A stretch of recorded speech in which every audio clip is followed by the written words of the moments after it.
The lock on the study door didn't just click. It sealed, heavy and absolute, the kind of sound that felt less like a mechanism and more like a verdict. Piper Hale pressed her back against the mahogany bookshelf and told herself she wasn't breathing too loudly. She had been cleaning the crystal decanters on the sidebar when she heard the footsteps in the corridor outside.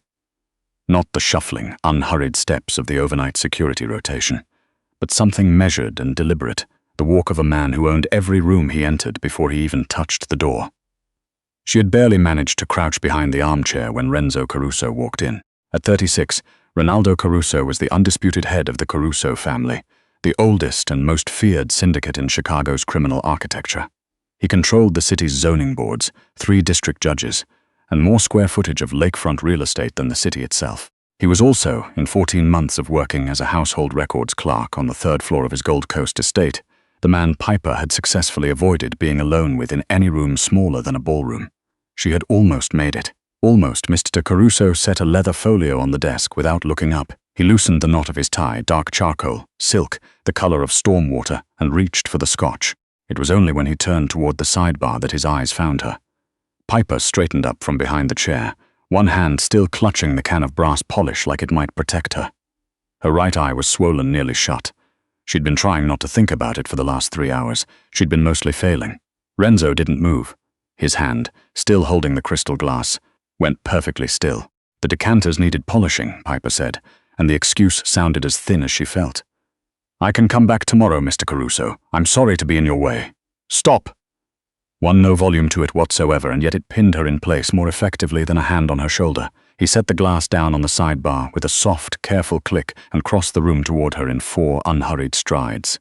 Piper kept her gaze down, the way she'd been trained to since her first week at the estate, eyes down, voice low, be useful and be invisible. She felt, rather than saw, him stop directly in front of her. "Look up." She did. She had no choice. Not when his voice carried that particular quality, the one that made the entire room feel smaller. The moment she raised her face, she watched his expression shift, not dramatically, not like a man surprised, more like a man who had just identified a problem and was already calculating how to dismantle it. His jaw tightened, the pale gray of his eyes moved from her swollen eye to the dark bloom of bruising along her cheekbone and then stopped. "Who did that?" he said. "It was an accounting. I tripped on the service stairs," Piper said. "It's embarrassing, honestly. I'm usually more careful." Renzo looked at her the way a man looks at a ledger that doesn't balance, with patience, and with the certainty that the discrepancy will eventually surface. "You've been climbing those service stairs for over a year," he said quietly. "You've never tripped before." Piper said nothing. "Try again." She swallowed. Her throat felt scraped raw. She had cried in the kitchen storage room for 40 minutes before she could make herself come back upstairs, and her body still hadn't quite forgiven her for pretending she was fine. "It isn't anything you need to concern yourself with, Mr. Caruso. Truly. I'll be out of your way in a moment." He reached out and lifted her chin with 2 fingers, not roughly, not possessively, but with the focused precision of someone who required her full attention and intended to have it. The contact lasted barely 3 seconds. It was enough to make her breath catch. "I have been in this business for 16 years, Renzo said, his voice dropping until it was barely above a murmur. "I know the geometry of a fall downstairs, and I know what a man's knuckles leave behind." His eyes held hers. "So I'll ask you one more time." Piper's composure cracked somewhere in the middle of her sternum. She had held it together through the alley behind the restaurant. She had held it together on the 40-minute drive back to the estate, white-knuckling the steering wheel of the staff car. She had held it together through the storage room and the polishing and the crouching behind the armchair. She did not hold it together now. "His name is Craig Moffat," she said, and her voice only shook a little. "He's a collector. My brother James owes him $62,000. Piper Hale was 27 years old and had not planned on any of this. 2 years ago, she had been a paralegal at a mid-sized firm in the Loop, building a tidy, unremarkable life with a studio apartment in Wicker Park and a savings account she was genuinely proud of. Then her younger brother James, who had always been too charming and too reckless for his own good, got into a private poker ring run by an outfit called the Moffat Group, a lending operation that fronted as a financial consulting firm and ran debt collection through a network of enforcers who specialized in creative persuasion. James lost $62,000 he didn't have in 4 hours. He called Piper from a bar bathroom at 2 in the morning crying. She hadn't hesitated, which was the part she hated most in retrospect. She hadn't even thought about it. She'd simply asked him how much and started doing the math. Her savings covered less than a third. She sold her furniture. She took every freelance legal transcription job she could find. And when that still wasn't enough, she'd answered an ad for a household records clerk at a Gold Coast estate. A position that paid nearly 3 times what her paralegal salary had been, with housing included, and which required a detailed background check, a signed NDA, and the kind of professional discretion that suggested the household in question had reasons for wanting it. She found out who Ronaldo Caruso was on her second day of work, when she overheard 2 of the senior staff whispering in the laundry room. By then, she'd already accepted the first week's salary.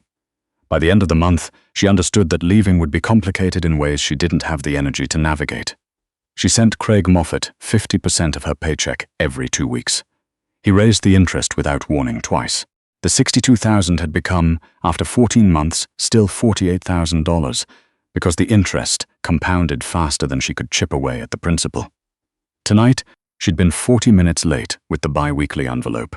Not because she didn't have it, because the bank system had been down and she'd had to wait for a branch to open, and she'd called to explain. And Craig Moffat had sent a man named Devon to explain back. Devon had found her in the alley behind the Thai restaurant where she picked up the staff dinner order every Tuesday. He'd explained with the back of his hand. Renzo was quiet for a long time after she finished. He had moved away from her while she talked, which she was grateful for.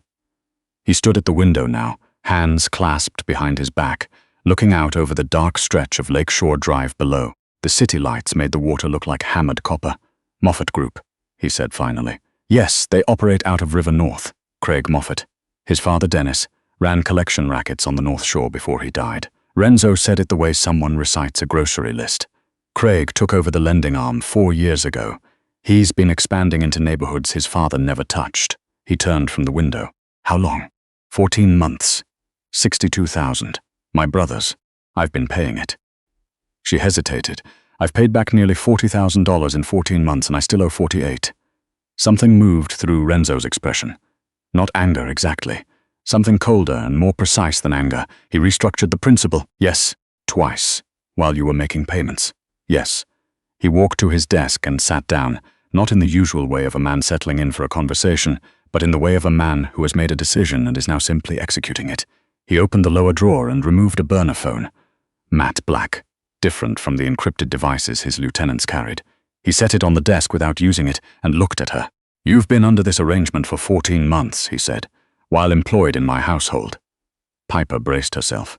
By the internal laws of whatever world she'd inadvertently stepped into, she was fully aware that bringing someone else's debt to a powerful man's doorstep was not a small thing.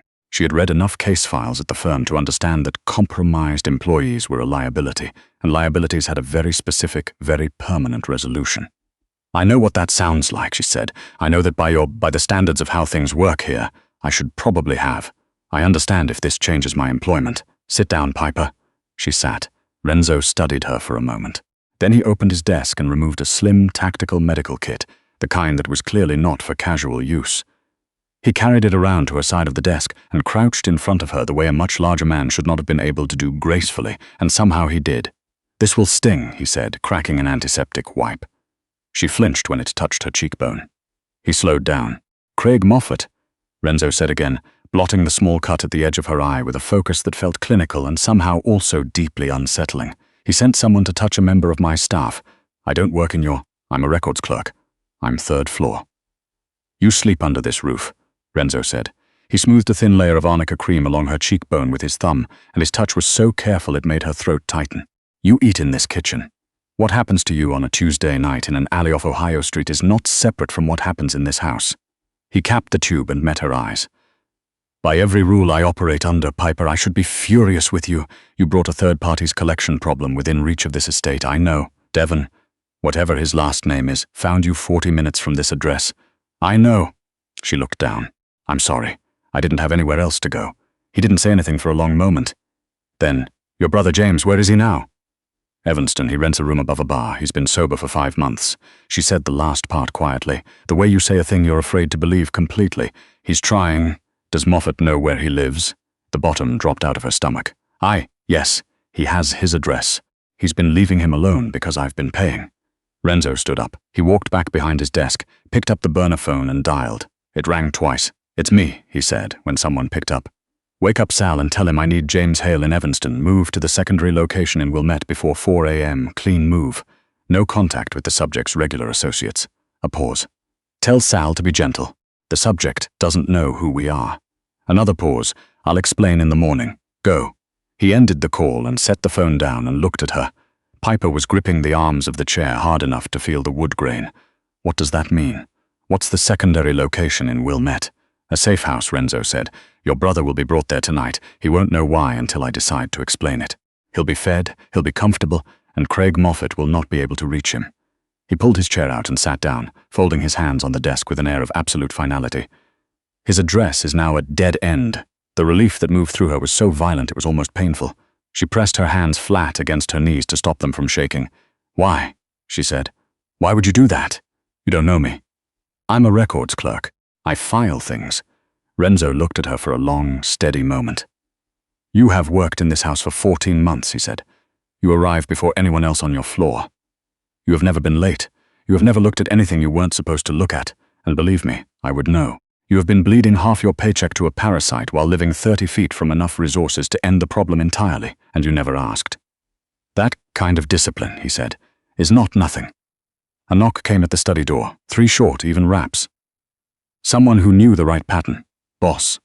A man's voice, low and controlled. We've got the roster you asked for, and there's something on the secondary camera feed you need to see.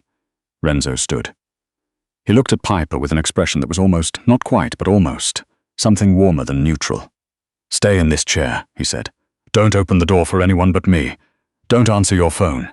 He was gone before she could respond, the heavy door clicking shut behind him. The man who had knocked was named Sal Benedetto, and he was, as Piper would later learn, Renzo's head of internal security, a compact, methodical man with the energy of someone who had seen too much to be surprised by anything and had made peace with it. He was waiting in the corridor with a tablet and an expression that Renzo read immediately as serious. Talk, Renzo said. Devon Marsh, Sal said, handing over the tablet. That's his full name, the one who hit the girl. He runs collection for Moffat out of a garage on Halstead. We pulled his associate network. Renzo scrolled, his jaw tightened incrementally with each line. Marsh ran 4 blocks in Lincoln Square last year.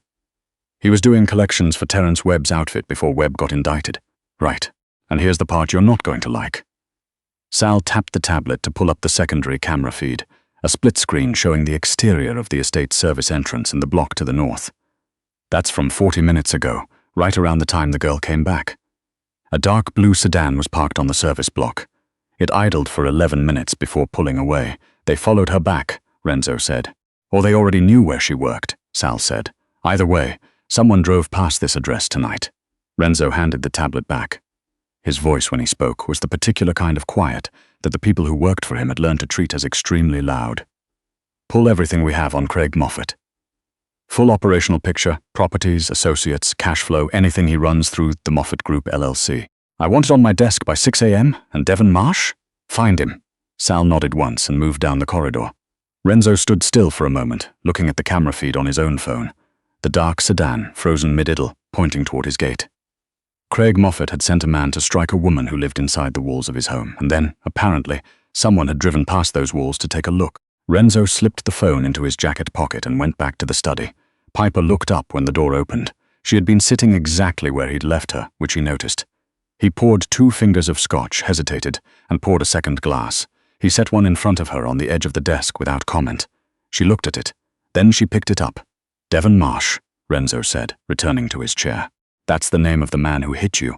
He's a contracted collector. He's done this before. To other people, in other debts. He won't do it again. Piper didn't ask what that meant. She was beginning to understand the grammar of his sentences. Moffat sent someone past this address tonight, Renzo continued, watching her face carefully. After you came back, either they tracked you or they already knew where you worked. She went very still. They know I work here. I believe so. That means Craig Moffat knows his collector assaulted an employee of Ronaldo Caruso. Yes. Something shifted in her expression, not fear, exactly. The particular stillness of someone doing very fast math. He either did it because he doesn't know what that means, she said slowly, or he did it because he does know, and he wants to see how you respond. Renzo looked at her for a moment. That is precisely the question. If it's the second one, Piper said, then this isn't about me or James's debt at all. He's using me to poke at you. Welcome to Chicago, Renzo said dryly. She let out a short breath that was almost, but not quite, a laugh. Then she pressed her fingers against her swollen eye and winced. Renzo slid the medical kit across the desk toward her without a word. "I want to tell you something," he said while she pressed a cold pack against her face. "Craig Moffat chose to touch something in my orbit. Whatever his reasons, that decision belongs to him now. Your brother's death is no longer your concern. It's mine." Piper stared at him over the cold pack. Her eyes were very dark in the low light, brown with something close to amber at the center. He found himself noticing that, which was unusual. He was not typically a man who noticed things like that in the middle of a security problem. "You don't owe me anything," she said. "I'm not doing it because I owe you something," he replied evenly. "I'm doing it because Moffat put a man within 40 minutes of my gate. That is not a debt situation. That is a declaration." A knock came at the door again. Different rhythm this time. "Too short," one Renzo said. The door opened. Gideon Walsh, his underboss, stepped in. Gideon was 39, the son of a South Side labor organizer, and had the particular quality of a man who was always thinking 2 moves ahead and never told you what any of them were. His eyes moved briefly to Piper, to her face, to the cold pack, to the medical kit on the desk, and then back to Renzo. "We have a problem," Gideon said. "Moffat's LLC filed for a business expansion license 3 weeks ago. New territory.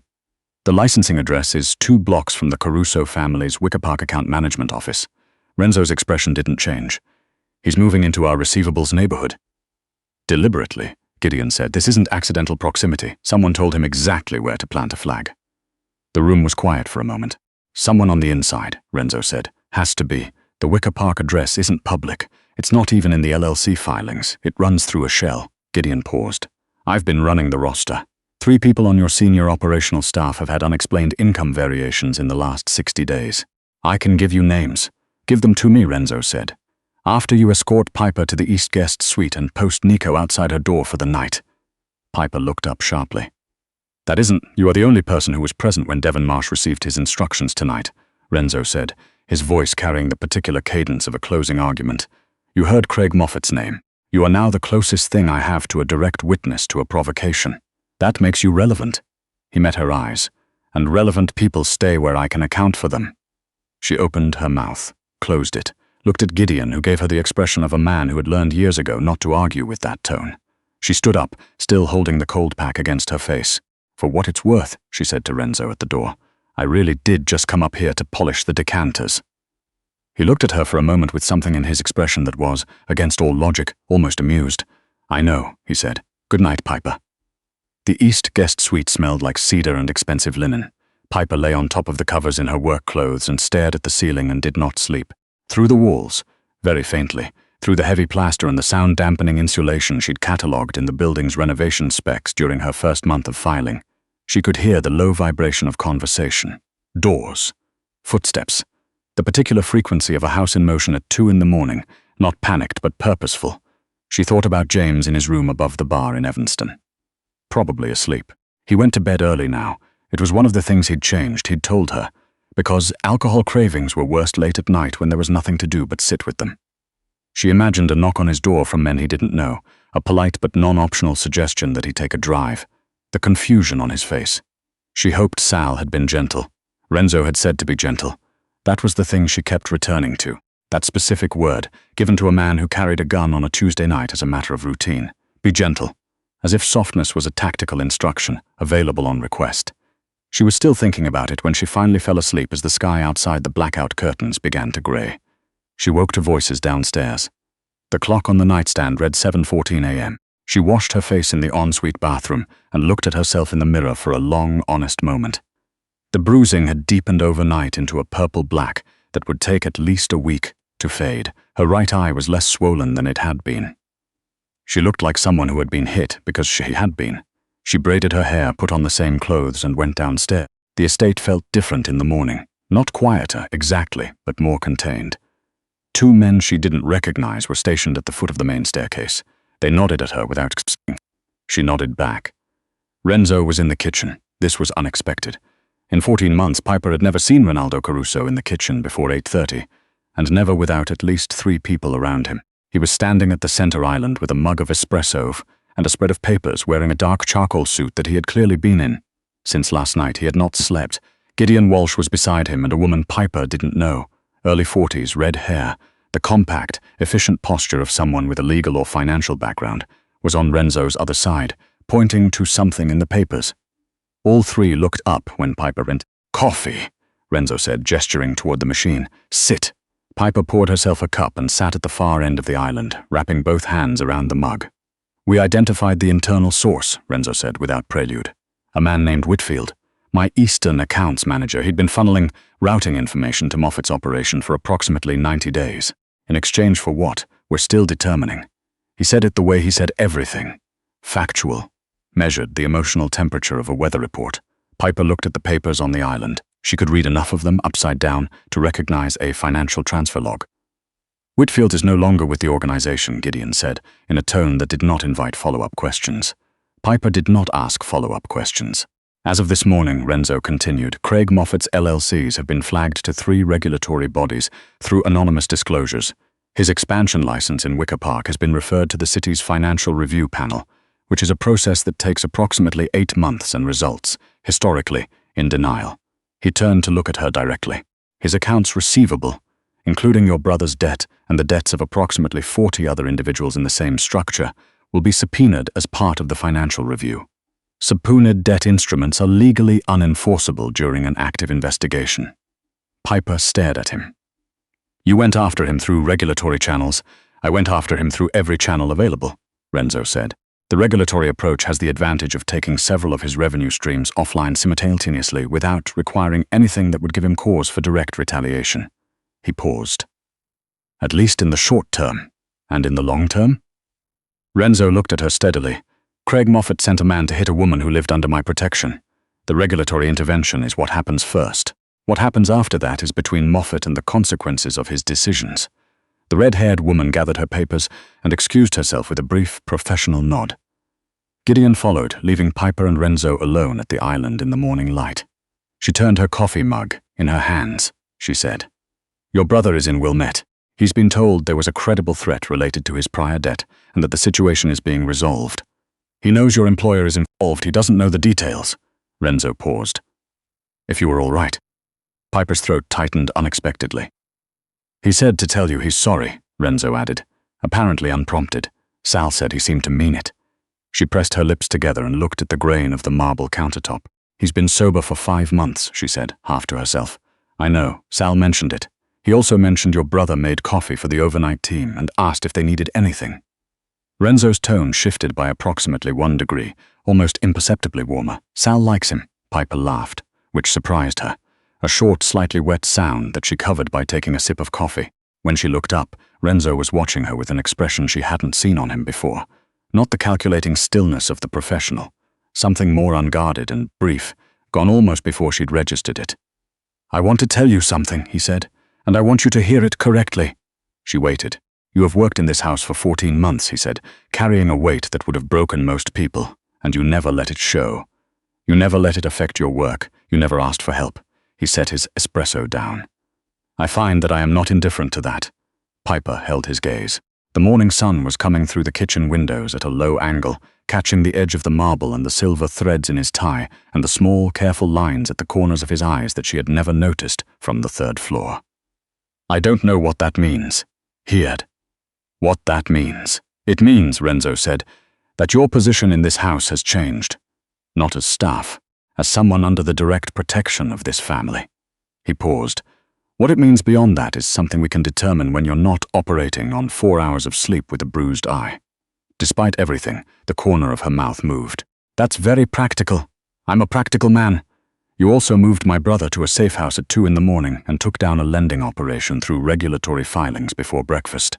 "Also practical," he said. She looked at him for a long moment. Outside, through the kitchen window, Lakeshore Drive was beginning to fill with morning traffic. The city looked clean and ordinary from this angle, all glass and grey water and the particular gold of a Chicago October morning. Nothing about it looked like what it was. "I came to Chicago to pay off my brother's debt," Piper said. "I filed documents and avoided eye contact and polished your decanters, and I told myself I was fine. You weren't fine." "No, but I was managing." She set down her mug. "I don't really know how to do this. Whatever this is, I filed records for 14 months and never caused a problem." "You haven't caused one now," Renzo said. "Craig Moffat caused a problem. You simply had the clarity to show me what it looked like." He looked at her directly, and this time he didn't look away. There is a difference between the person who creates the chaos and the person who survives it. You have been surviving since the moment you walked through that door. Piper breathed in, breathed out. Your decanters, she said finally, actually did need polishing. Something happened to Renzo Caruso's face then. Something small and genuine and entirely at odds with the controlled precision of every expression she'd catalogued over 14 months. The architecture of him shifted, the weight of it, the deliberate distance, and for just a moment, she could see the person underneath. I know, he said. You've always been thorough. She picked up her coffee mug and looked out at the lake. He stood across the island and did not look away, and the morning light stretched between them like something tentative and new. Not a promise yet, not quite, but the thing that comes just before one. The invisible woman who had filed records on the 3rd floor was gone. What she had become in her place was something that didn't have a name yet, in a world that rarely offered them. But for the first time in 14 months, the weight was gone from her chest, and the city outside the window looked, against all evidence, like somewhere she might stay.